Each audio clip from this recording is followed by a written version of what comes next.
Minsan kasi lahat may dahilan. Walang aksidente. Sa lahat ng sitwasyon, meron kang pwedeng pagpilian. Meron tayong freedom. Kalayaang piliin kung ano yung gusto natin kasi choice natin yun eh. Pero, mag-expect na tayo ng consequence sa bawat sitwasyon na pinili natin. Kung pinili mo ay mabuti, syempre, mabuti ang kapalit nun.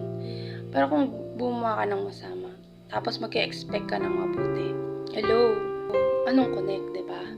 Kaya nga tayo may freedom of choice. Dahil may freedom tayo ng pumili, syempre pipiliin natin kung ano yung gusto talaga natin.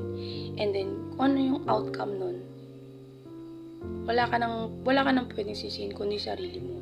Kasi, choice mo kasi yun eh. Ikaw pumili. Buhay mo yan, ikaw pumili. Wala kang masisisi. Wala kang pwedeng sisihin.